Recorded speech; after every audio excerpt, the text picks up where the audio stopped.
بسم الله الرحمن الرحيم.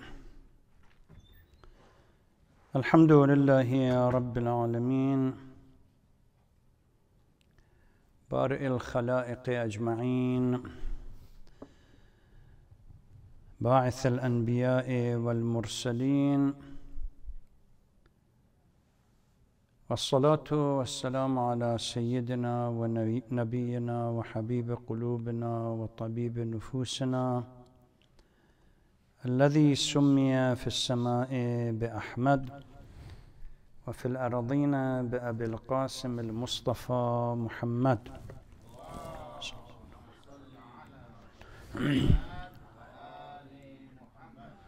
وعلى أهل بيته الطيبين الطاهرين المعصومين المنتجبين، واللعن الدائم على أعدائهم أجمعين من الآن إلى قيام يوم الدين.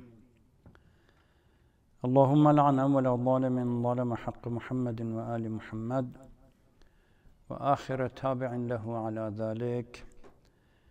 اللهم لعن العصابة التي جاهدت الحسين وشايعت وبايعت وتابعت على قتله. اللهم لعنهم جميعا. السلام عليك يا أبا عبد الله وعلى الأرواح التي حلت بفنائك. عليك مني سلام الله أبدا ما بقيت وبقي الليل والنهار. قال الله العظيم في محكم كتابه: أعوذ بالله من الشيطان اللعين الرجيم. بسم الله الرحمن الرحيم. لقد خلقنا الإنسان في أحسن تقويم ثم رددناه أسفل السافلين. Indeed, we have created humans in the best form possible, and then they fall to the lowest form that imaginable. Last night, continuing with the conversation that we had, I tried to outline that reform of a society is not possible without the participation of families, women and sisters. Men and women have to work together. And I indicated that if we believe society is corrupt, that needs to be reformed, then that corruption has infiltrated both the male and the female. And the reform has to take place with the both genders taking responsibility of reform.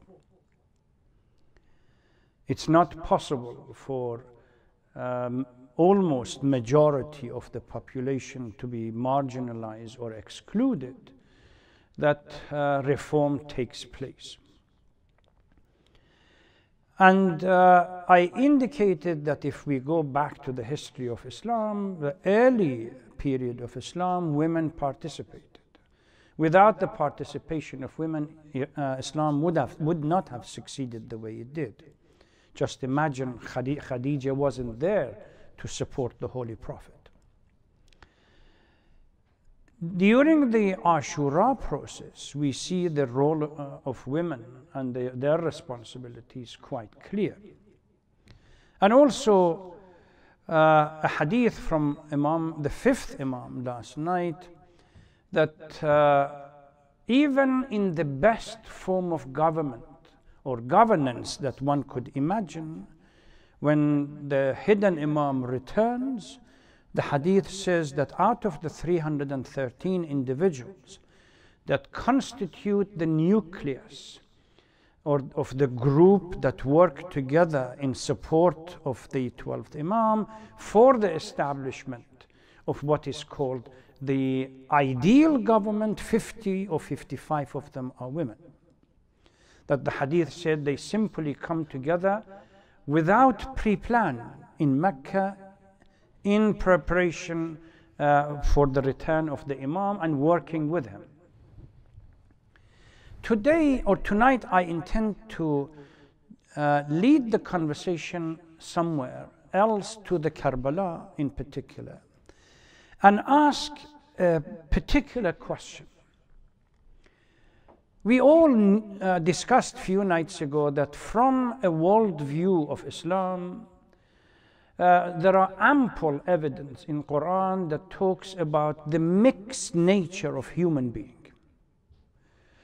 Now, we may differ, or some verses or ahadith may differ in the narratives, but the essence is the same, that it is piece of clay or material being, and then the spiritual dimension that is the blowing of Allah subhanahu wa ta'ala. And this constitutes the basis of human nature. It's a mixture.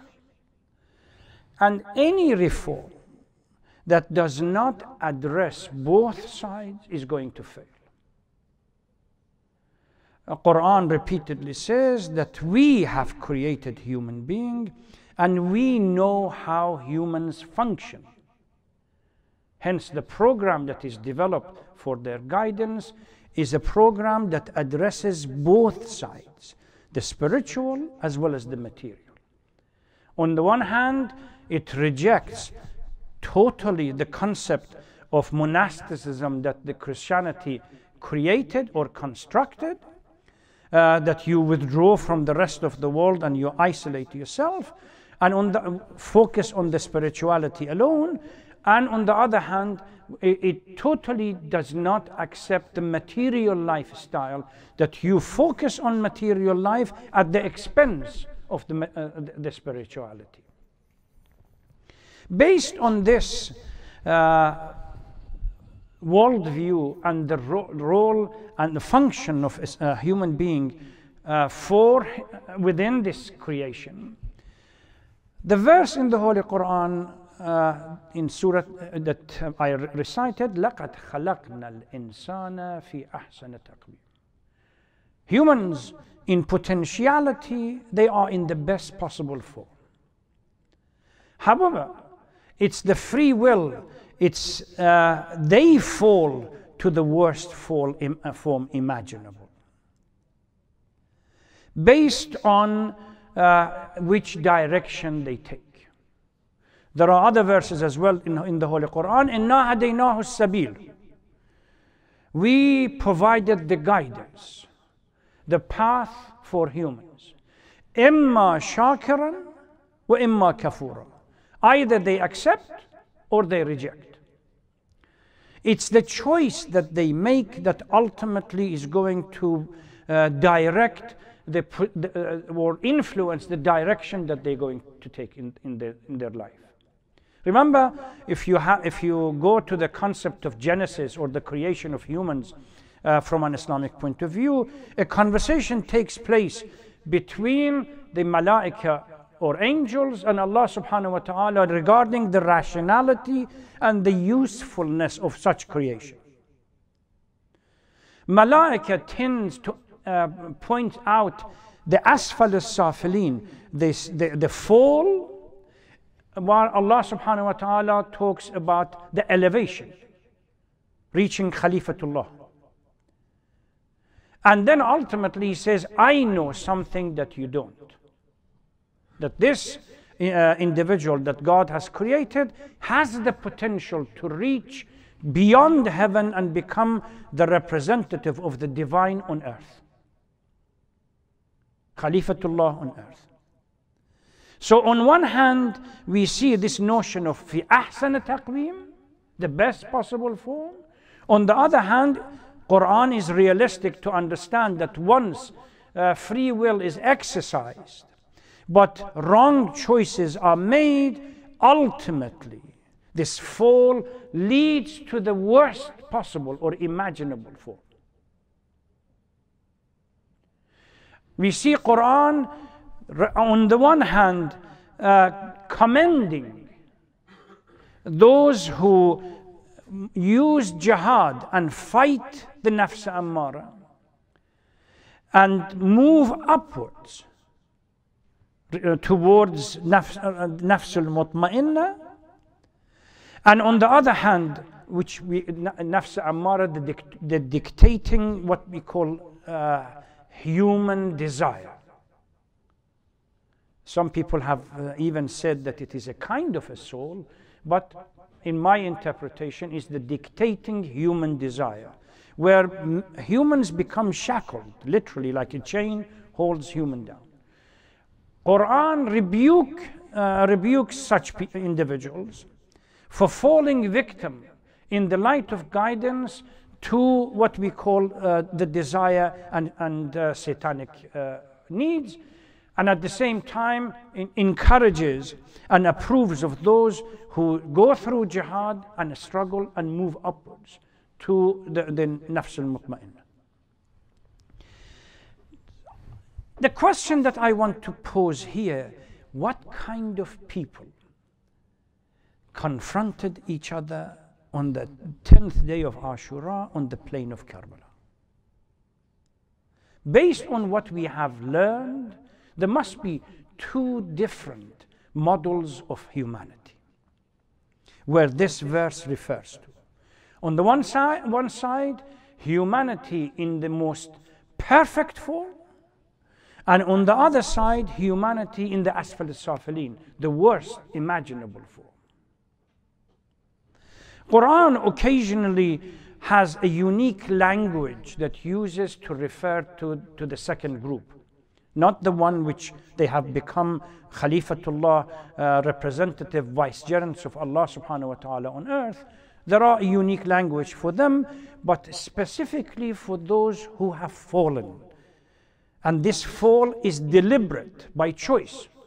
We make it. There is the kalam of Shia, or the kalam of Islam, or the theology of Islam. There is a group of people that they call themselves Ash'ara. Ash'ara are those who, like a number of Christians, that believe in predestination. That God created things and literally micromanages everything. If I sin, it's because God has wanted it to be that way. And by the way, if you look at the history, these views were taken by the tyrants of each era to justify their atrocity. Well, don't blame me. God has wanted it this way. These people, we leave it out, but their argument is irrational. But once we have free will, it's our choice.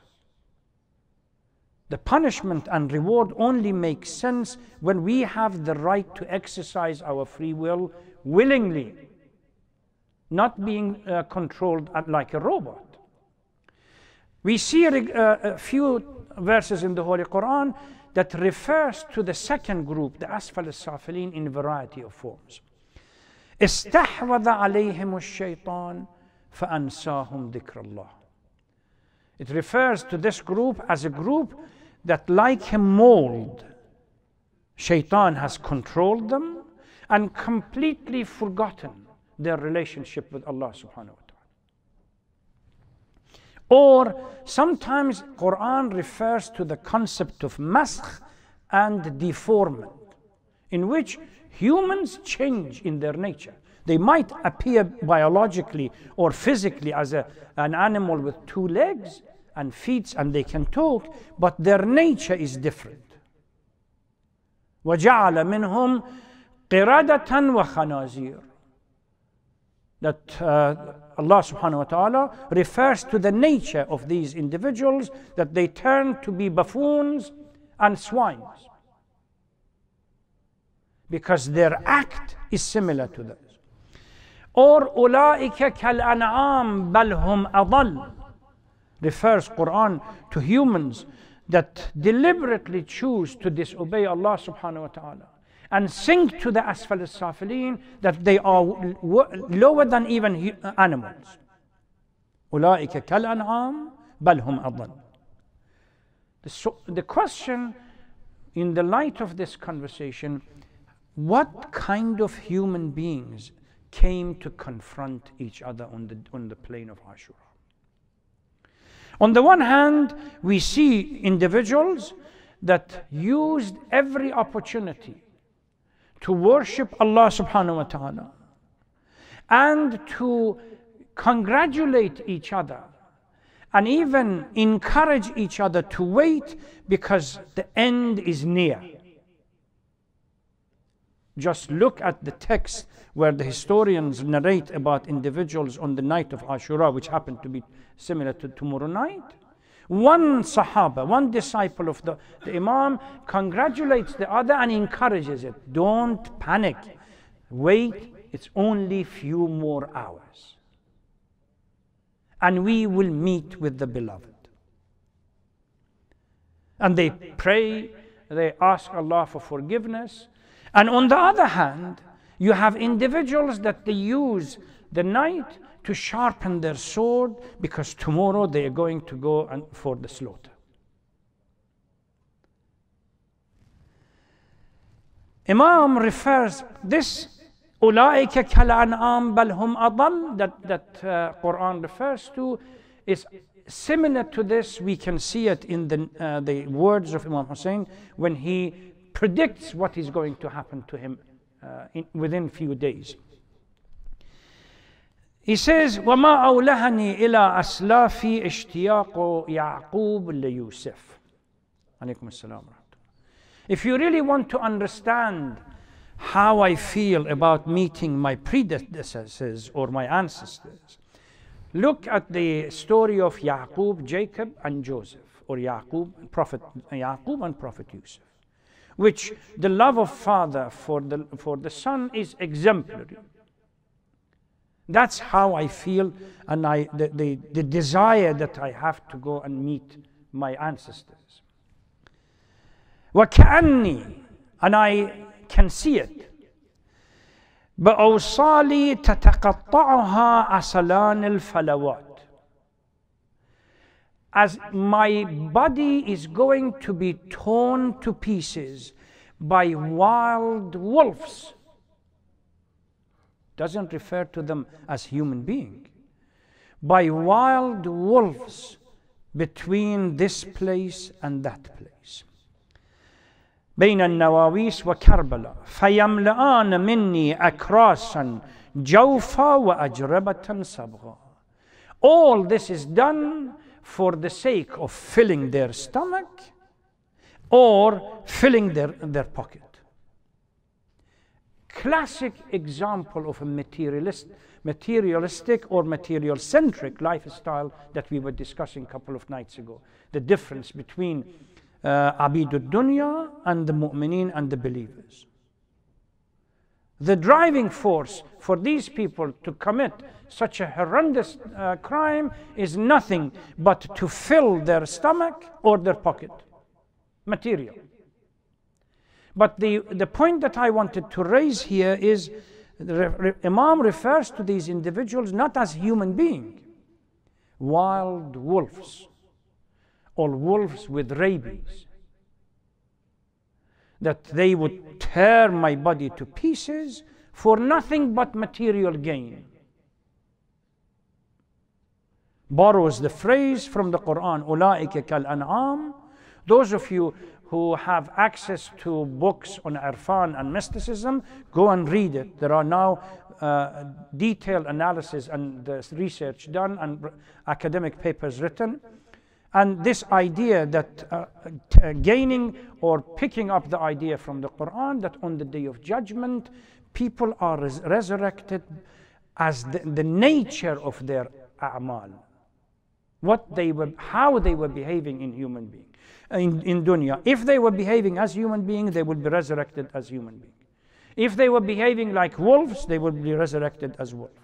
And there are other ahadith that even during this life, not hereafter, there is a hadith, I believe, from Abu Hamza al-Thamali, the one that you recite his prayers during month of Ramadan, that he says, or one of other Sahabas, if I'm mistaken, that comes during one pilgrimage and stands and sees the crowd, and in a kind of surprising manner expresses to the Imam, the fourth Imam, Ma akthar al-hajij. Look at the numbers of people who have come here for Hajj and the pilgrimage.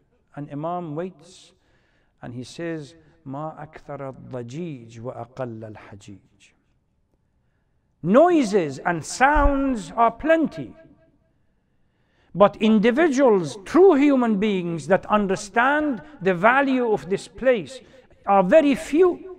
You want me to show you? Moves his hand in front of his eyes and says, look. And the Sahabi, the disciple, says, I looked suddenly, what do I see? Monkeys, donkeys, dogs, pigs, and the rest, wolves, and you name it. The nature of our a'mal dictates the reality of who we are, even if we are confined into this physical reality that we call it human being. Appearance could be deceiving. So what we have on the day of Ashura, humans that looked like humans but deformed, literally, spiritually deformed, dead. And on the other hand, we have individuals that used Ashura as a bridge to move from one phase of life into another phase and higher life. Imam, from early age, we talked about one of the conditions of an ideal or at least desired community was the submission to the command of God. And the strategy that I outlined said sabr and patience. On his way from Mecca towards Karbala, Imam sees Farazdak. Farazdak, those of you who are aware with his poems, is one of the well-known poets of the early Islamic era. And he has a number of nice poems about Ahlul Bayt. And he asks, how did you see people of Kufa? He said, Ya ibn Rasulullah, qulubun nas ma'ak wa siyufuhum alayk. They are materialistic.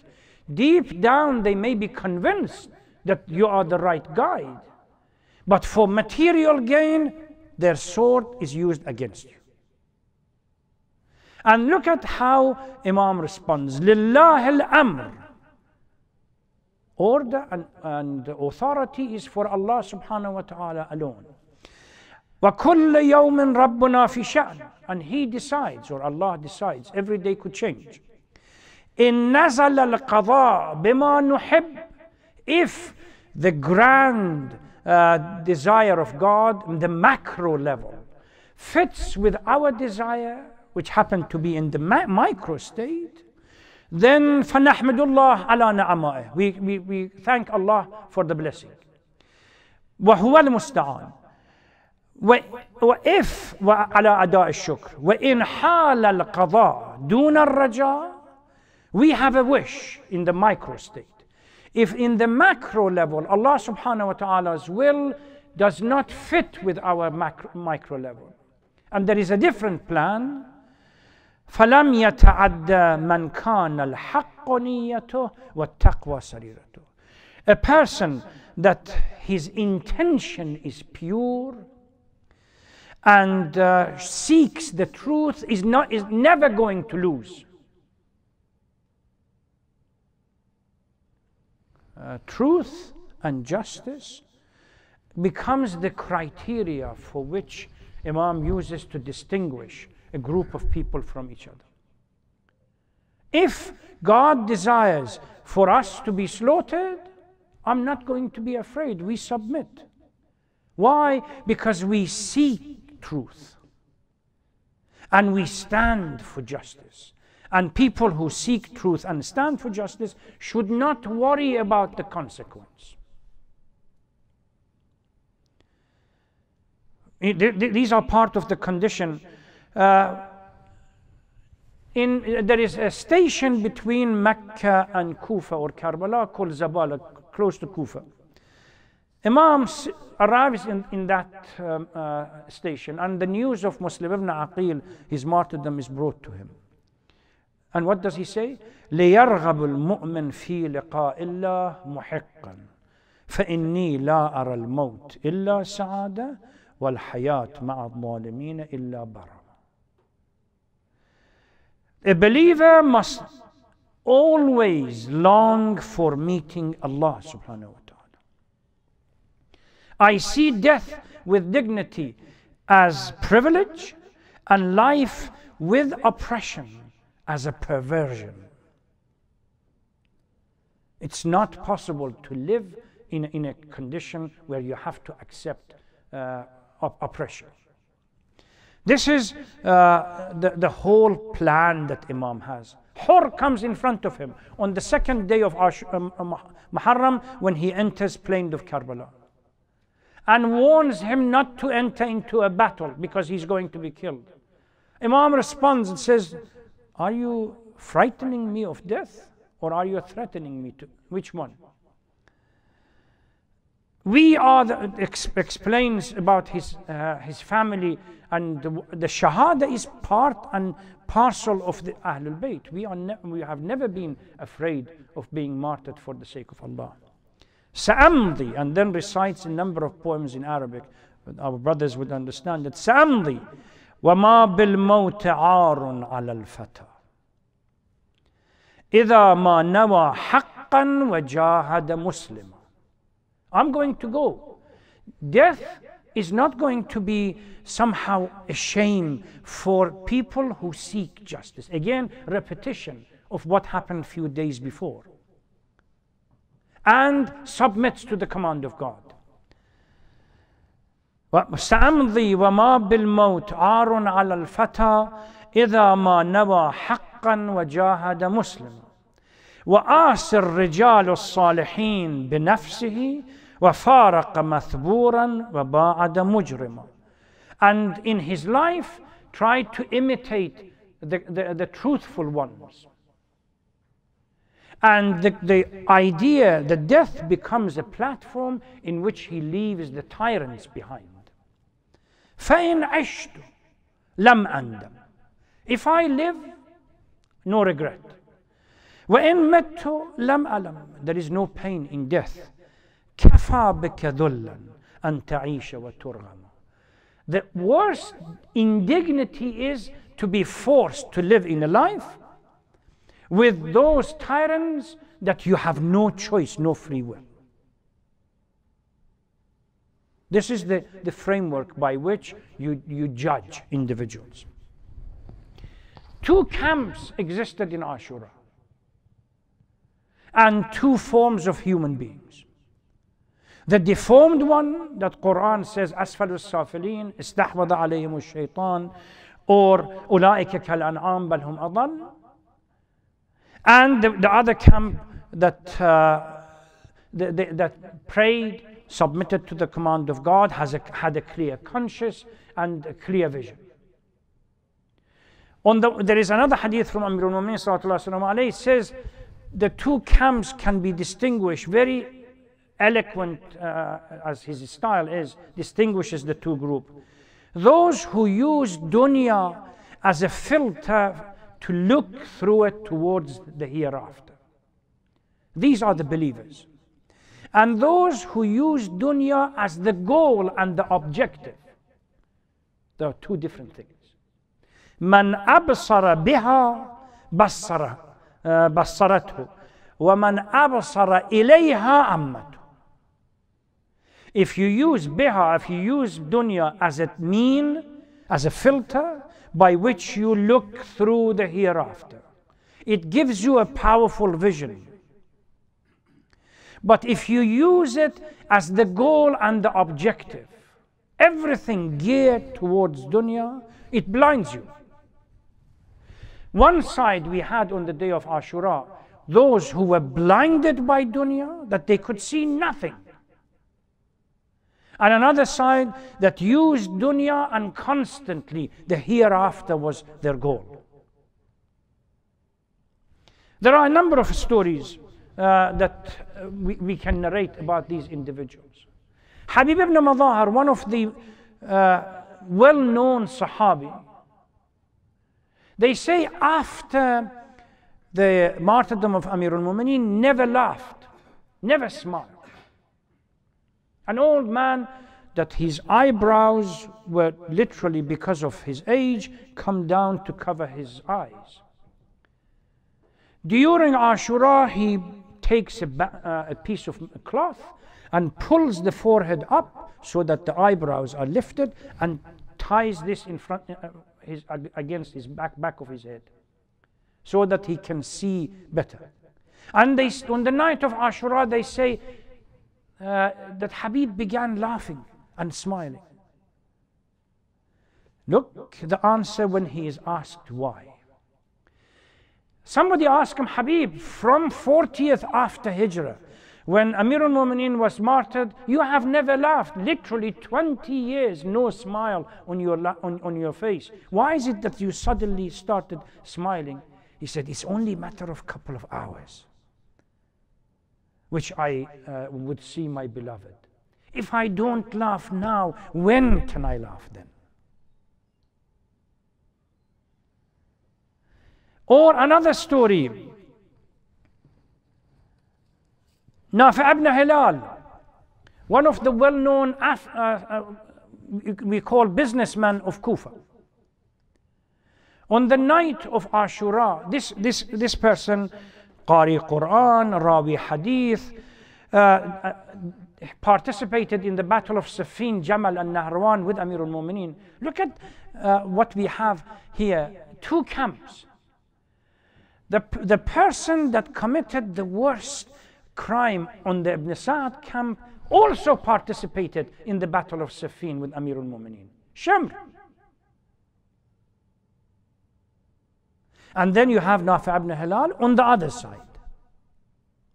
He said, on the night of Ashura, I saw Imam Hussein slowly moving out of the tents. So I was worried that something might happen to him. This is the enemy has already declared that they intend war. So I walked slowly behind him. Imam noticed me coming. He said, why did you come out? He said, well, Ya ibn Rasulullah, I was afraid. Well, it's night and the enemy is very close. By the way, if you want to have a picture of exactly what happened, there are now a few pictures available online. Send me an email and I'll send it to you. Just looking at the picture makes you think. So he was totally right to be worried. He said, I just was worried, I came out with you. Imam said, I just want to search and to see what's going on around and to be precisely sure where these people are going to attack tomorrow. So I would like to confine it to one area so we can deal with them. At least they would not attack us from all sides. And then he narrates a story, and this has been recorded. He said, every Imam goes around the pain of the leader for what happens next. As he walks around, he picks up certain things in the darkness.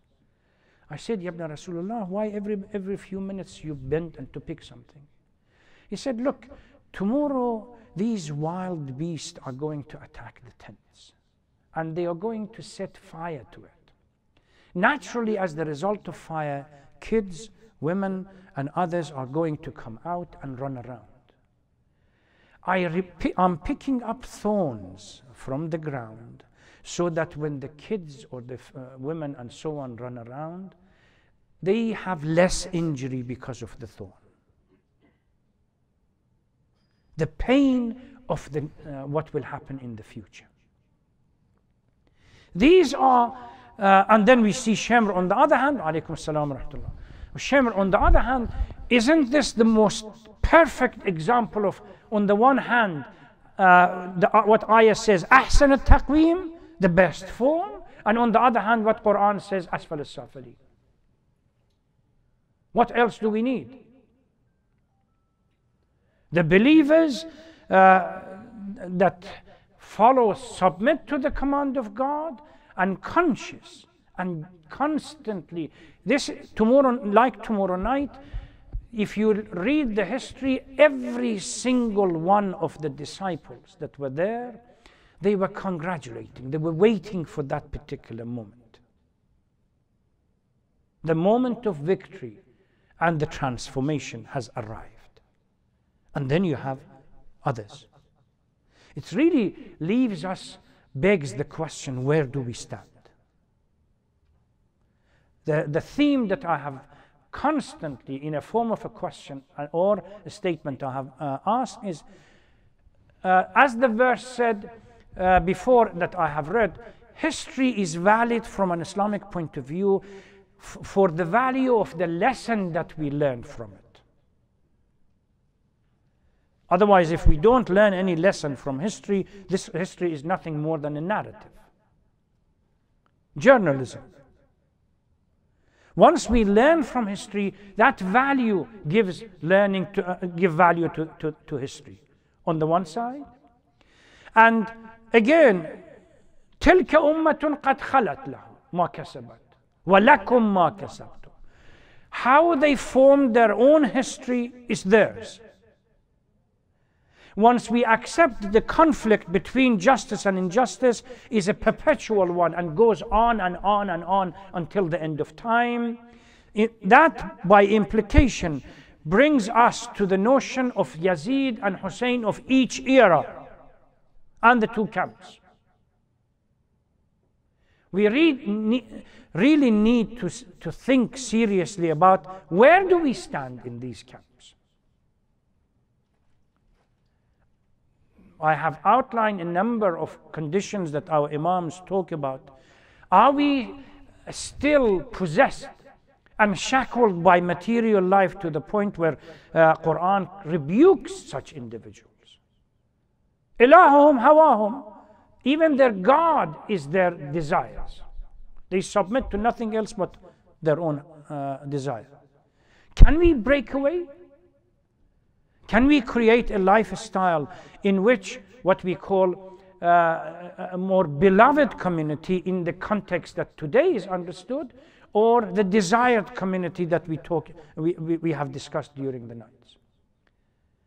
Can we start working together as families? Few families can become the nucleus.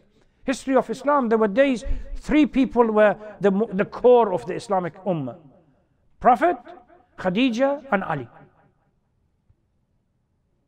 But slowly they worked hard. This is why the Holy Prophet says, no prophet in human history has gone through the pain that I have gone through. Because it was a struggle. Nothing is going to be easy. Particularly when you live in a society where the atmosphere around you is corrupting, you have double trouble to deal with. Our personal desires and the influence from outside. So we pray to Allah subhanahu wa ta'ala that few more nights left within this period of Ashura, at least it becomes the motivation. They somehow gives us the encouragement to really change. As I have done before, I would like to entertain a few questions, and inshallah we finish by around 8:30 or so. And since Maulana is going to come later by 9:30, so we have plenty of time to continue with the question and answer session. And by the way, if the sisters have any question, they can either write the question down and pass it to us, or somehow come over here and inform us of the question.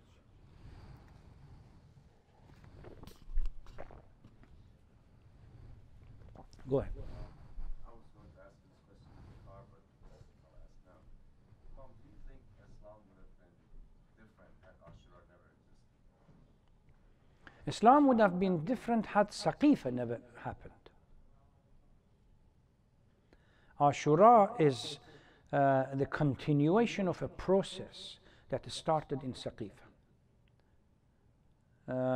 The dogma that came to dictate within the Muslim community later, the corruption, the fabrication, the justification of tyranny, etc., etc., all was because the rightful individual that the Holy Prophet wanted to be in charge of the most qualified individual, that the Holy Prophet wanted to be in charge of the community, was marginalized and excluded, and the old Jahiliyyah mentality came to dictate. That was the beginning of the change. So we can't isolate in this, for example, in the same manner that the crisis that exists in Iraq or in Syria or in Lebanon or anywhere else, one of the mistakes that we have is that we try to isolate these individual countries and look at them independent of, say, the regional issues and the global issues. It cannot be done. It doesn't make sense. They are interconnected. In the same way, Ashura and the assassination or the killing of martyrdom of Amirul Mu'mineen is connected to the marginalization of Ahlul Bayt that goes back to the Saqifa itself. If Saqifa never had happened, and the right leadership that the Holy Prophet wanted and it was instructed to install for the community would have been installed, Muslim would have been in much better condition than what we are now. Ashura is only a continuation of an earlier process. We have to link them together. Muawiyah would not have been in charge. Yazid would not have been in charge. Ahlul Bayt would have been in command. Through their guidance, the society would have been better. Probably these wars of colonial wars of controlling other lands would not have happened. The issue would have been left to people to decide for themselves whether they want to convert through conversation and delegations, as the Holy Prophet intended, rather than start conquering other lands. Wealth would not have come into the pockets of few individuals that become now the new bourgeoisie of Islamic era, etc., etc. One could come up with a number of lists. Perhaps Islam would have expanded slower but more efficiently, maybe? Precisely. Where there would not have been any wars, there would not have been any violence. The Islamic rule and modality would have been the exemplary one, and everyone could see it, as it happened in Spain, for example, for a while, at least the initial period from 750 to 920, where suddenly the Muslims running away from Bani al-Abbas and the remnant of Bani Umayyah went to Spain and settled down and created a society which we call it multicultural and cosmopolitan. Absolute respect for everyone. Where you had Christian, Jews, you can go now to some of the sites in Spain in which you have one site. Qibla is on this side, the Christian platform is somewhere else, and the Jews would face another direction. So literally the three communities would use it for their prayer and faith purposes. Look at books written by a number of Jewish scholars. Maimonides, one of the famous ones. The famous book that he has, The Guide for the Perplexed. He has written the book in Hebrew, but in Arabic voice. You can read it in Hebrew, but when you read it, it's Arabic. The language was Arabic, like today that in some cultures we have it in Swahilis, in others, in which Dua Ashura is written in Swahili language, alphabet. So you recite the Ashura, but the alphabet is Swahili or Farsi or Arabic or English or something else. What we call today transliteration. At least for the first 200 and some years. Look at the number of Christian monks and scholars that went during this period to the Islamic area, part of the world, and learned. It would have expanded ultimately, because Quran says this is a message that we have intended to take over the world. It's a final message. But it would have expanded in a different style, rather than slaughter, kill, and everything else. As we have few other examples. For example, we have individuals in Thailand. If you look at the history, there are books written about the influence of Islam in Thailand. You see it by mystical people or Sadat, that they were running away from the center of power. They settled over there, started a community. There was no war, there was no conflict, and people worked with them. They worked with everybody else. And there's still mystical interpretation of Islam exists in certain parts. Philippines, I've visited Indonesia and other parts. We have seen them. It was a clear intent or plan and strategy by the center in Medina. Once they realized that Medina is unstable because of what has happened, the only way you can do it is to throw them out. How these extremists are being thrown out from one country and another to go and fight somewhere else.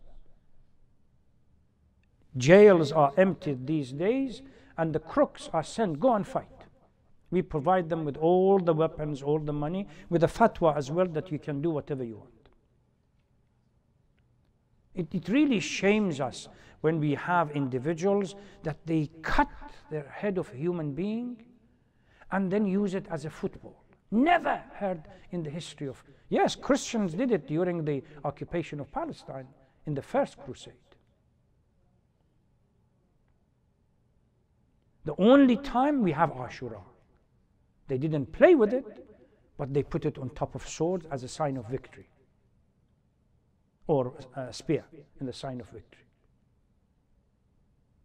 So it would have been different. And this is why I say that once we wait until the Imam comes, the ideal government that Allah subhanahu wa ta'ala wanted to happen immediately after the Holy Prophet, alaykum as-salam wa rahmatullah, which would have contributed to the dispersion of Islam in a unique way, that's the time. We have to see whether we can make it and whether we have the qualification or the characters when Imam comes. We will not be the first one he would eliminate. Then we have lost. There's something you said yesterday that gave me a different perspective on Ashura. On? On Ashura. Okay. You said Muawiyah and isolated Sham and turned it into a state in which the Ahlul Bayt were vilified, were made out to be the enemy. Not Ahlul Bayt. What they did, the fabricators fabricated a hadith that Ahlul Bayt meant Muawiyah and Bani Umayyah. And anybody else who claims that he was Ahlul Bayt are false claimers, and so they have to be vilified. So the Ahlul Bayt that we know of, Yes, yeah. were vilified. And other manners of brainwashing were utilized to deviate folks off the right path. So when Imam Hussein says that إنما طلبت إنما خرجت لطلب الإصلاح في منطقتي, I'm seeking a reform. What I seemed to understand yesterday was that reform was breaking that isolation and reintroducing the real Ahlul Bayt back to that populace in Sham. It was necessary, part of the reform. So, did I understand that correctly? Correct. Is that the essence? Well, it's part of the essence. Reform would not take place within the Islamic Ummah until the qualified leaders take charge. And twice in the history, Imams respond in a way which they point out that if I have Yazid or anybody else, I have committed the most heinous act, would Allah forgive? Imam says, if you do the right things, you repent. That repentance means giving the leadership to the right leader. So Imam and Ahlul Bayt, the way we understand it, is part of the reform. Their existence and their leadership is part of the reform. Because for the reform to take place, we have no other way that we have qualified leaders, as I explained a couple of nights ago, and these leaders have to have the pain for the community. And the only person that, or individuals are Ahlul Bayt, that they were intended for. So they are part of the reform. When Imam clearly states to his disciples or people who write letters to him, وَأَنَا لَكُمْ أُسْوَةٌ I am the role model for you. Clearly he contextualizes that the reform with me is the only reform. Otherwise, there is any shortcut will not produce the reform that Imam wants. When folks say though that if it wasn't for Ashura, that Islamic religion would have been essentially obliterated. And like I asked myself, well, why is that? Because of these attempts to brainwash it, to fabricate. But those attempts persisted even beyond Imam Hussein's time. The Abbasids came and they utilized the same tactics. So. See, Ashura broke the mold of what we call created the spirit of resistance. Had this spirit was not created, soon, within probably decades, if not centuries, nothing would have been left of Islam. The notion, just see what happened after the martyrdom. Suddenly the uprising takes place. Tawabin and others. The notion that we have to live in indignity as the only way of life was rejected and contested. There is another option, to rise and die honorably for it. And this was the one that changed direction. Never any other power that came after Yazid had the tranquility of the Muawiyah's time and the early part of Yazid's time. Within 3 years, he died. Medina, uprising in Medina, within a year and a half, the uprising in Medina. Tawabin came after, and the rest of it. So, bringing in another variable into the whole equation, that up to then it was dead, nobody even thought about it. It created a new dynamism within Islam. This is why, metaphorically say, it revived Islam, a new dynamism within Islam, that we don't have to accept the tyranny and live under it. We are obligated to rise up, irrespective whether the victory is guaranteed or not. This is the point that changed the whole equation. Before, it was calculative move. You had to sit. What Ibn Abbas tells Imam Hussein is a classic calculation. What Muhammad ibn Hanafiya said, Muhammad Hanafiya, the same thing. Abdullah ibn Ja'far, the husband of Zainab Salamullah alayha, again exactly the same thing. Their mindset is victory has to be secured before you make a move. Imam comes from a different angle. No, we are obligated to move irrespective, because victory is in the hand of Allah subhanahu wa ta'ala. And we redefine the concept of victory. You want in the short term, we may look at it in the medium to long term. What happened to Muawiyah and Yazid? Nobody knows where is his burial site. And then the banner of Hussein is always there. The name remains. How do we define, how do we define victory?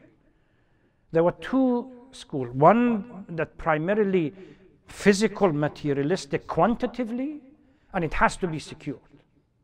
Imam comes in and redefines it. There is another way of dealing with it, qualitative interpretation of victory, where Islam benefits from it. Remember, when we read the history of Ahlul Bayt, the paramount, the prerequisite for any move is the protection of the interest of Islam. Read Nahjul Balagha, Khutbah Shaykh, I believe is the third khutbah which is printed. Imam says, I found myself challenged and confronted by these two realities. Either rise and get what is rightfully mine, but risk Islam, and or accept this reality, Islam survives, but like a thorn in my throat, or a thorn in my eyes, or something in my throat. I found the second one better than the first. They constantly, in their peace, Imam Hassan, he talks about the protection of Islam. In their uprising, Imam Hussein, he calls about protection of Islam. In their sukut and silence, Imam talks about protection of Islam. In redefining and starting new strategy, remember a couple of nights ago I talked about education. Suddenly, Imam, the fourth Imam, realizes that these people need to be educated from scratch. You really need to create the hub, the group, the nucleus, train them the way you want. He starts the education, Imam Muhammad al-Baqir comes, picks up from it, and then Imam Ja'far al-Sadiq comes after. So the strategy might be different, but protection of Islam is the issue. But at the same time, they differed with individuals that looked at it purely as quantitative and materialistic. He said, no. As long as I am on the right path, I don't care about death. This is a different dimension. And after this, Zayd ibn Ali comes, the Mu'assis al-Zaydiyya, and a few others that constantly come in, because now the crack has appeared and the whole ice is broken. The notion of Ati'ullah wa Ati'ur Rasul wa ulul amr minkum that can be interpreted for Muawiyah and Yazid is no longer accepted as a fact. It's contested. It creates a new dynamism. Alaykum assalam wa rahmatullah. What Dr. Shariati in some of his books calls it now the Red Death. That up to that, very few were prepared to accept it. Opening this avenue protected Islam. How we dealt with Ashura, unfortunately, is a different story. On the night that we discussed this, I said the emotional aspect links us with the Imam. But it's the intellectual part, the value-centric issue of the revolution that we have failed to communicate with others. We are very good at organizing the emotional part. But what are the values here? Human dignity, human freedom, rejection of violence, rejection of tyranny, etc., etc. Every human being in the world now talks about it. Why can't we organize our own narrative in the conversation and create our own space? Because we tend to give more emphasis in that direction. Yes? Let's look at the contemporary society and Islam included. And looking at where we are going based on following the Maraja, and what are the Maraja doing to following footsteps of Imam Hussein today, and are we getting anywhere? You see, having plan, medium, short, and long-term plan is independent of one, whether for theological purposes we need to follow one scholar or the other. There are two issues here. What are our responsibility and our obligation, and what are their responsibility and their obligation? And what kind of relationship or dynamic or dynamism exists between the two. Certainly, if we want to split hair, there are a number of questions and criticism that has to be directed to both us and our leaders. Their failure should not be used as a justification for our failure. They may not be aware of certain things, but we are aware of it. Do we do our duty here? I don't need a marja X or Y or Z to come and tell me you should do this, where the facts of my community are quite clear. We have to take to start our action and our steps, and then see whether they would provide the guidance. Plus, when it comes to political leadership, always after the end of short occultation and the beginning of the long occultation, we have always had two camps with two views as to the role and the function of the Maraja or the scholars within the Shia community. There are those who have always, they are well known as the Quietists. Well, they define the role narrowly in the context of Umur Hasbiya, which is Salat, Sawm, Zakat, Khums, Tahara, Najasa, and these issues. And there have been others that have defined it in much more general, that included politics as well and the leadership. They have worked, these two views, two camps and two schools of thoughts have always been side by side. It's nothing new. Which one I follow, that's my responsibility. There could be individuals, quite a lot, few of them. But if I have the education and the wisdom and decide to follow in the process of selection, choosing the right scholar becomes critical. I would move away from, say, quietists and move towards more dynamic orientated individuals, if I'm concerned about it. Otherwise, you can't choose one and then complain that when it comes, say, to various issues, this person is not as active as somebody else. It's our choice. When you see somebody not coming to the standard that you're looking for, you don't have to choose that person. You go somewhere else.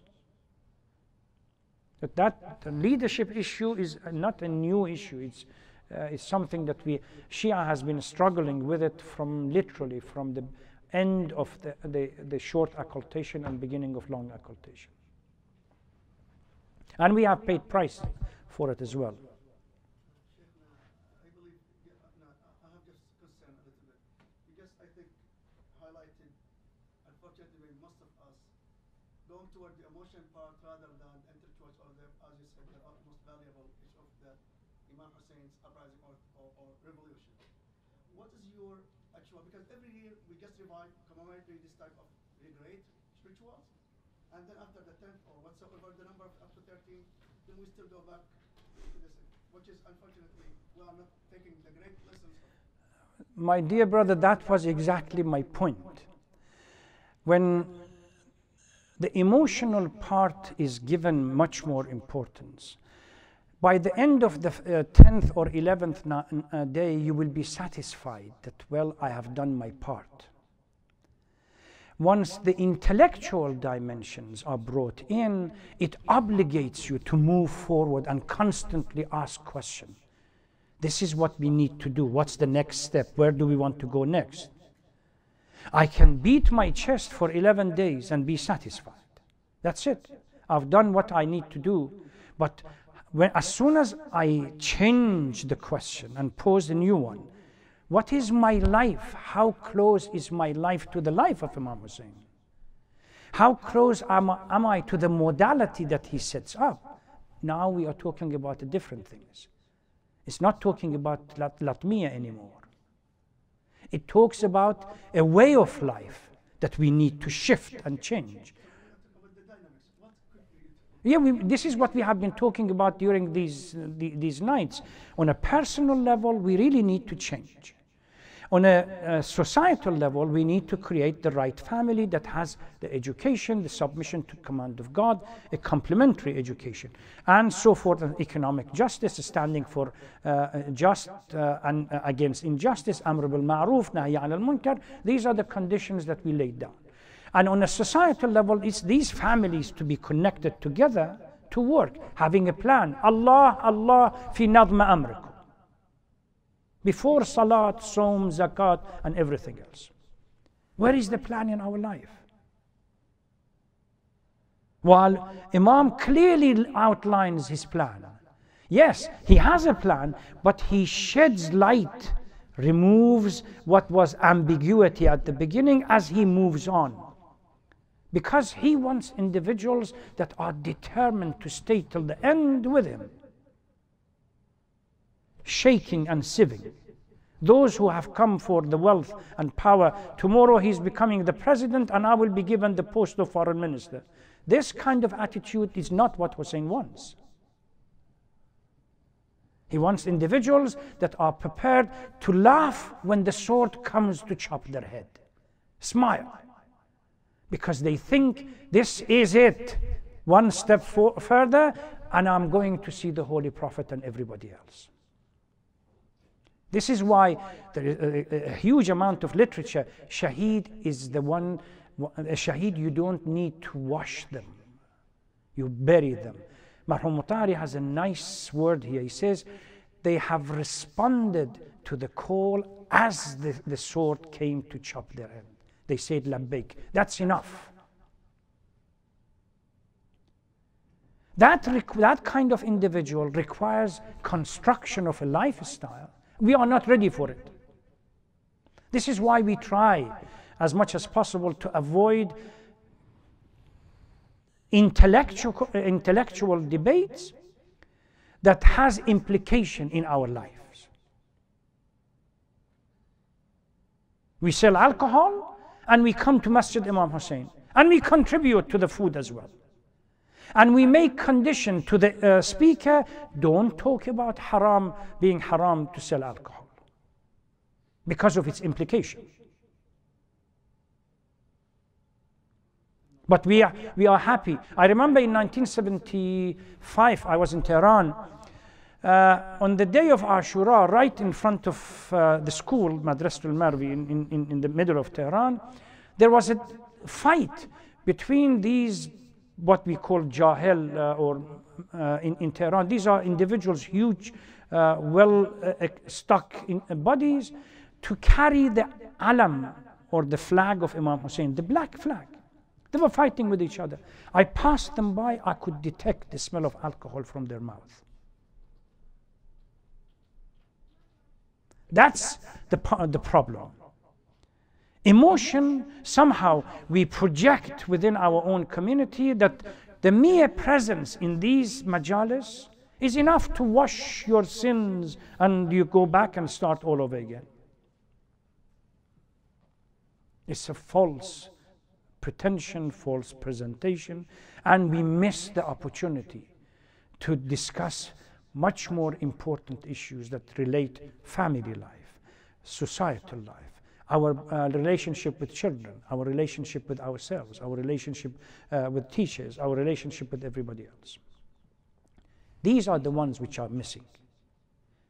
And I repeated this a couple of times before, I'm not saying that we should not be emotional. You can't not be emotional when you read the history of Ashura.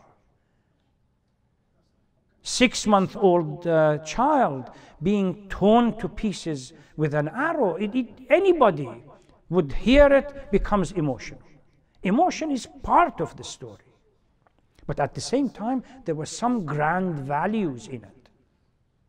We're missing those.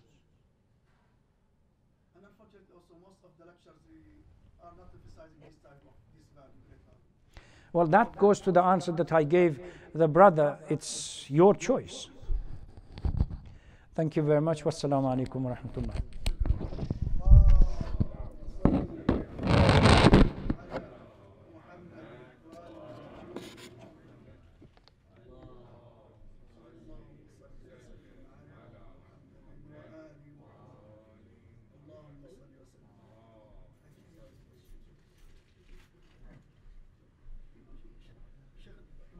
شيخنا والله انا ما لحقنا عمودي النوري اذا lecture قبل 7:30